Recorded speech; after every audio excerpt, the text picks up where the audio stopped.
Ladies and gentlemen, boys and girls, welcome back to the channel and the podcast. It is currently 6:45 a.m. East Coast time. It is Saturday, December 7th, and we have a 4-game Saturday slate. There's 5 games total today. There's a showdown slate at 2 p.m. Eastern time. If you want to check that game out, you can. But for right now, I'll just be breaking down the 4-game slate that starts at a different time than we usually get. Not 7, not 8. It'll be 7:30 today. I think they did that just to group in a 4th game, make this slate a little bit better, get some bigger prize pools, get some more people interested. They did that for me. Usually, the difference between me wanting to play or not is the difference between a 3 and a 4-game slate. So we'll go down. We'll break through the injury news. We'll go through my early interest, take a look at some of these matchups like we usually do. But if you're new here, welcome. My name is indeed Salvatori, and I do indeed cover daily fantasy sports in the NFL, NBA, WNBA, and the MLB streets. I'm pumped that you're here for another breakdown. I do cover, like I said, NFL, so there's a ton of content already out this week for the NFL. I'll be going live today on the Awesemo YouTube channel, as well as tomorrow on my YouTube channel to kind of take Q&A questions before the slate locks for the NFL. But NBA today, projections out on my exclusive content, where it is housed over on Patreon, linked up down below if you're interested in my projections. My up-to-the-minute updated every single really a minute before lock, as quickly as I can get the updates out there, and as well as player pools. So you can check all that out. If you want to get entered into a contest to win $25 PayPal, some guy won yesterday, still waiting for him to answer me. Otherwise, we'll have to give it out to somebody else, maybe on tomorrow's live stream. But if you want to get entered into a contest, let me know. Who do you think is your favorite 5K play of the day? We'll go 5K instead of 6K. 5K play of the day. You have to be a subscriber and comment that down below. If you're listening on the audio version of this, you can feel free to come to YouTube and comment it, or you could feel free to tag me on Twitter with it, and or leave a 5-star rate and review. If you leave a 5-star audio podcast rate and review, it'll count as 3 raffles, 3 entries. I can max you up 3 times into this little wheel that I spin. And on Friday, final thoughts for week NFL 15, I will announce a $25 winner. So all you have to do, best 5K play of the day, either in the comments down below, and you can get this either on Twitter. You can tag me. You can also follow me there. It's just a bunch of different things. I think there's a way that I can make this contest automated, so I'm going to look into that. But yes, comment down below, best 5K play of the day. Have to be a subscriber. Audio version, you can leave a 5-star rate and review, or come over to YouTube and do that. So my Twitter is at SalvatoriDFS. My Instagram is Sal_Vetri. And maybe today I will release some of these projections, and it's only a 4-game slate. Maybe I'll release them for free at some point, and I'll notify you via Instagram. So be sure to follow me there to be just know the no-haps of all of that. So that's all the plugs, really. Just, social medias, the exclusive stuff, the stuff that keeps the lights on here as a content producer in the fantasy sports space, independent now here since graduating a couple months back. Appreciate all of you. Thank you all so much. Again, hit that subscribe button. It says 51.3% of people are not subscribed to the channel. It says naturally that there's going to be a huge number there, but let's try and get it below the majority. Hit that subscribe button. Let's see if you don't know that you're just not subscribed, and I do appreciate that. So let's get into this, starting with the injury news. Kevin Love, not an official injury designation yet today. I just myself put him as questionable because he missed the front end of the back-to-back last night with an illness, and he was ruled out relatively early. He was downgraded to questionable relatively early in the day as well. The impacts there would be Larry Nance, who played 41 minutes last night. He did not play many backup center minutes because they have John Henson back now, but still played a ton of minutes. And then Tristan Thompson, John Henson to an extent. Tristan Thompson was also a game-time decision last night, so I would track his health status today as well. I would not be shocked to see him go up in the air yet again. I think he also had, I actually don't remember, I don't recall, I was going to say an illness, but I think that was just Kevin Love. In Indiana, the only injury here is Jakar Sampson, really an end of the rotation, if even in the rotation at this point. Big, you saw him get some run when there was no Sabonis, no Miles Turner, but if anything, it just helps Doug McDermott's rotational minutes stay afloat and maybe a little bit elevated. Same thing with TJ Leaf if he even sees the rotation. Memphis is where there's, outside of Philly, but really for the most part, Memphis is where there's a ton of injury news that's going to impact the slate. And you'll see in my early interest, tons of potential ways that you can go for value, which is going to make this 4-game slate sort of a mess here. So starting with Dylan Brooks, he's questionable with the shoulder. He's been constantly playing around 30-plus minutes since Ja Morant went out, and really for a while now. Jay Crowder, DeAnthony Melton. These two guys primarily, DeAnthony Melton and Grayson Allen, would see big bumps if there was no Dylan Brooks. They've both been playing around 25-plus minutes a game since Ja Morant has gone out, which is surprising, at least on the part of DeAnthony Melton playing that many minutes. He's coming off a 28-minute game. Grayson Allen has not played below 25 minutes since you saw since you saw Ja Morant go out. So Grayson Allen and DeAnthony Melton might play 30 minutes each, should play 28-plus minutes each if there's no Dylan Brooks. There's not a lot of bodies here, and you're about to see why. Because Kyle Anderson's already ruled doubtful, hasn't been out there in a while, and Brandon Clark is now considered week to week out with an oblique injury. That's going to very significantly help Jay Crowder, very significantly help Solomon Hill's minutes stay somewhere around 28 to 30. And Jaren Jackson Jr., due to Brandon Clark being out, is also going to see his minutes stabilize in the 30-plus range as long as he avoids foul trouble. And lastly, Ja Morant is still week to week. Will be out today with a back injury. Tyus Jones will continue to start in his spot. Tyus Jones' price now, because he's been playing awful, is down to 4,600. Difficult matchup for him. You also see Dylan Brooks benefit if there is Dylan Brooks in this game. Grayson Allen, DeAnthony Melton, those types of players. So tons of value to go around. Depending on if Dylan Brooks was to miss today, and you do have doubtful Kyle Anderson, if those two players missed, I mean, there's just value everywhere in Memphis in terms of Grayson Allen. Tyus Jones' price now is down. DeAnthony Melton, Solomon Hill, right?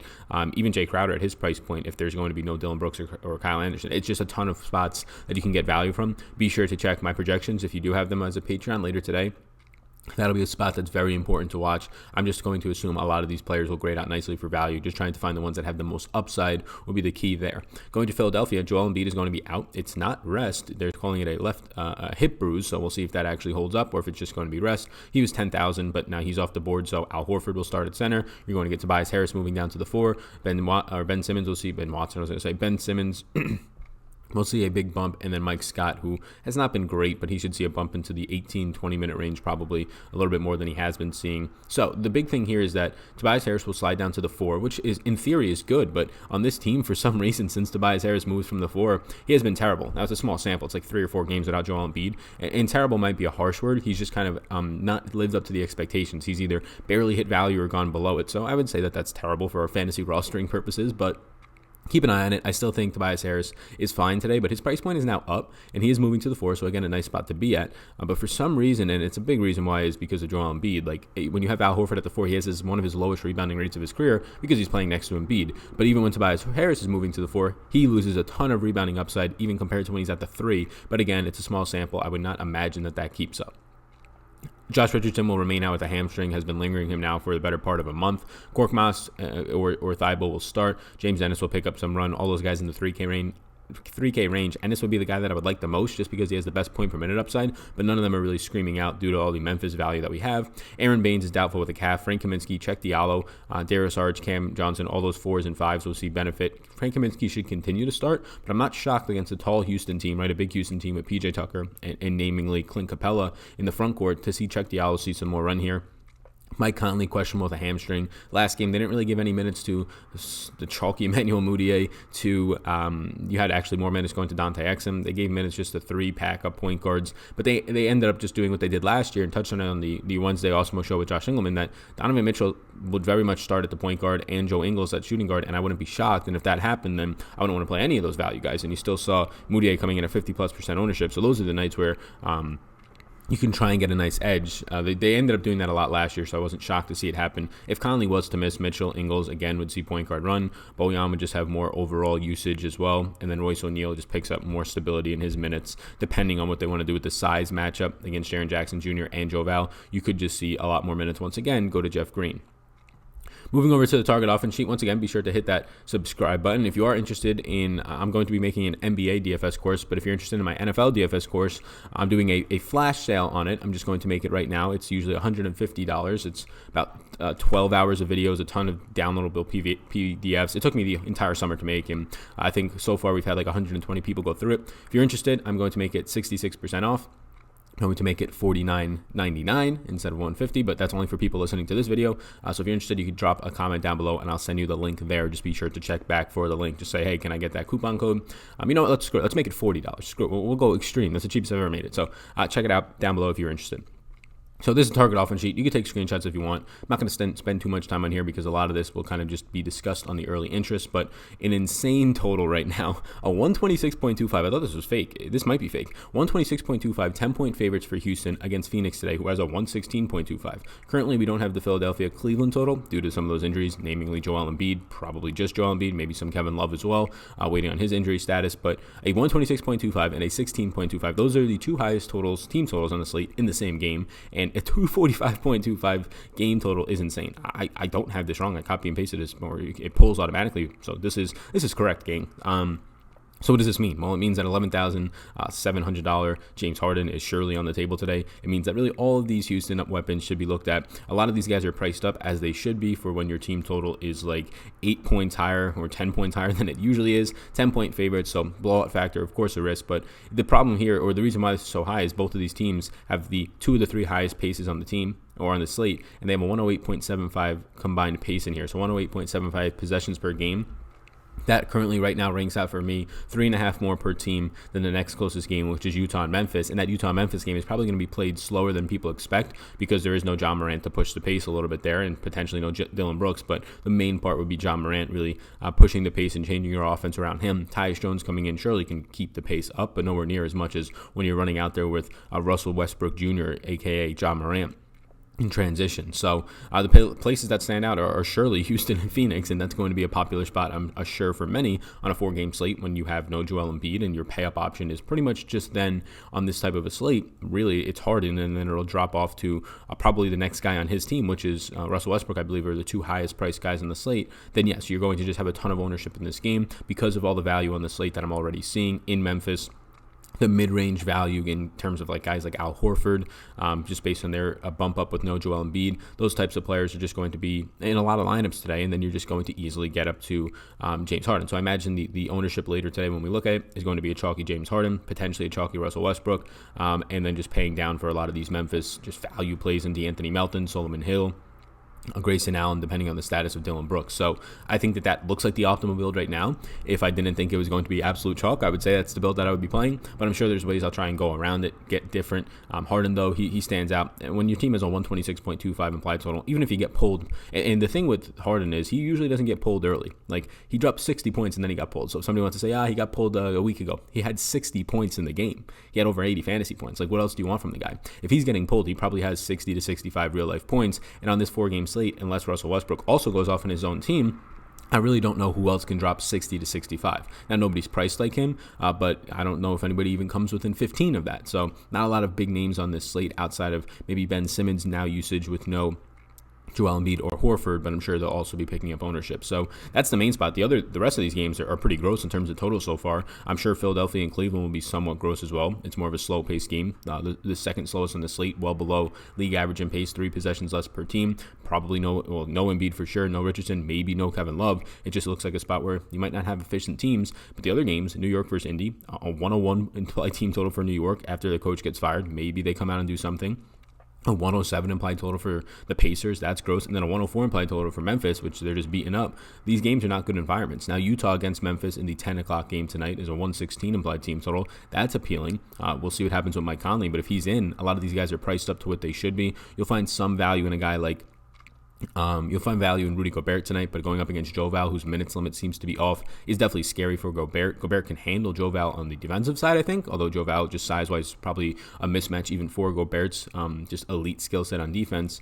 But when it comes down to it, like, his price point is fine, Gobert, but he's not a priority on this type of a slate, especially around some of those Philadelphia players that just see increased usage without Embiid or Richardson on the court now. So yeah, it's really just keeping an eye on all the value. Houston and Phoenix would be a spot that I would target pretty heavily. There's a couple pieces on Phoenix that stand out.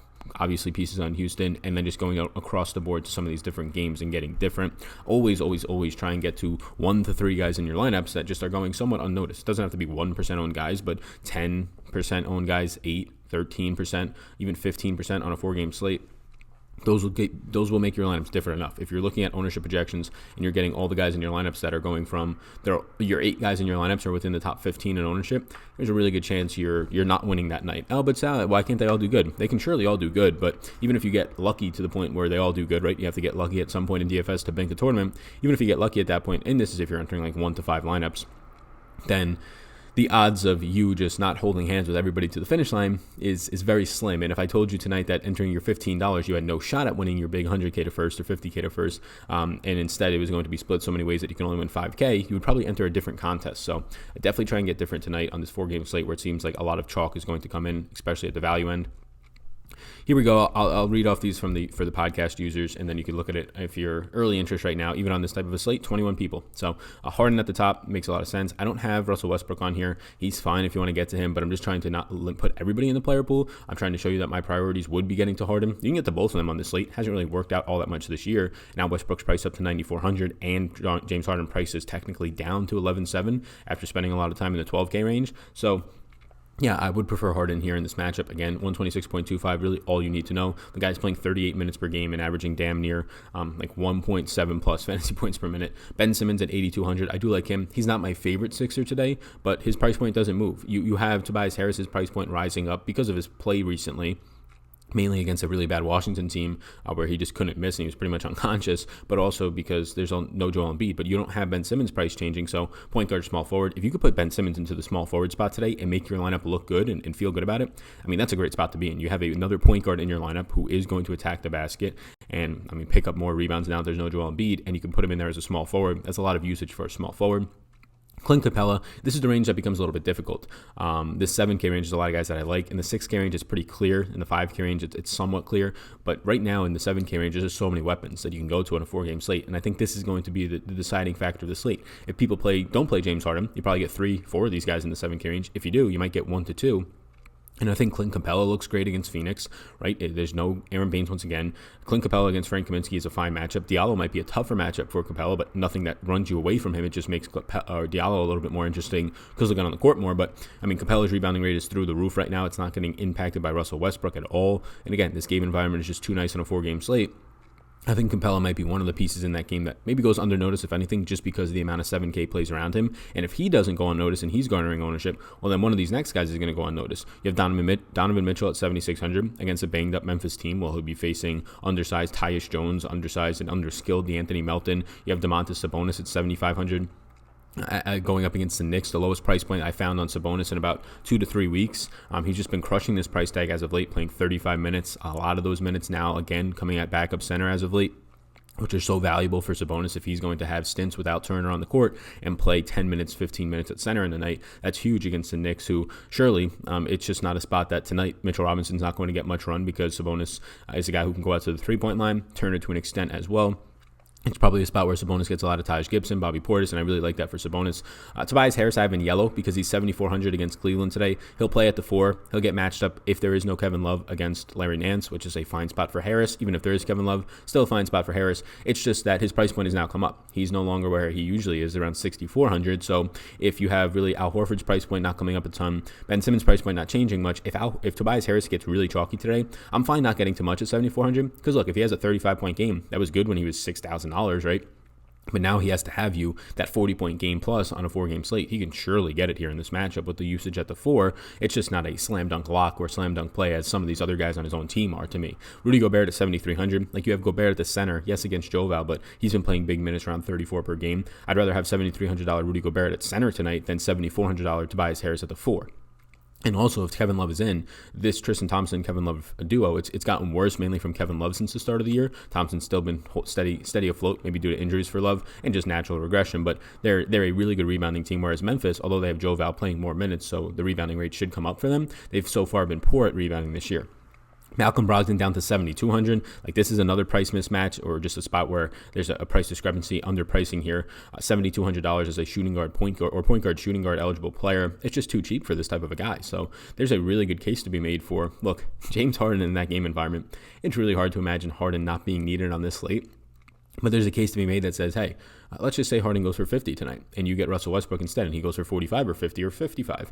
You save $2,300, and now you can load up on this 7K range. I'll be trying to make lineups around that. It'd be scary to not want to play Harden, but there's a lot of players that have 40 to 50 point upside in this 7K range, and all of them have that. Clint Capella, Donovan Mitchell, Sabonis, Tobias Harris, even Rudy Gobert and Malcolm Brogdon all have that 45-point upside tonight, whereas Harden surely has the 70 to 80-point upside. But again, it's all about game theory, where you can get edges where your opponents aren't going. I do like Harden lineups, but I'm going to be experimenting with a load of these 7 to 8K players. Now getting to the 6K range, look, it seems pretty cut and dry for me. Al Horford, Kelly Oubre, and Julius Randle. Oubre is my favorite Phoenix player today. You have a priced up Devin Booker. You have Potentially some players coming back here from injury. Probably not, though, with Aaron Baines. You have potential question marks around if Frank Kaminsky keeps playing 32-plus minutes and again in a tough matchup today, or if you just end up getting more Check Diallo. So I do like Kelly Oubre's price point not changing. Just going to play like 38 minutes, if not more. Been playing 40 to 41 as of late. 6,500 is really nice. Al Horford just going to start at center against Cleveland. He will make life difficult on Tristan Thompson. It will not be a super easy rebounding matchup for Horford against Tristan Thompson, one of the better rebounders in the league this year. But at 6,700, I mean, the price point comes up, like $400 from no Joel Embiid now starting at center. Really good spot for Horford. I imagine he'll be chalky today, but he's going to probably be in a lot of my lineups, and he is power forward eligible.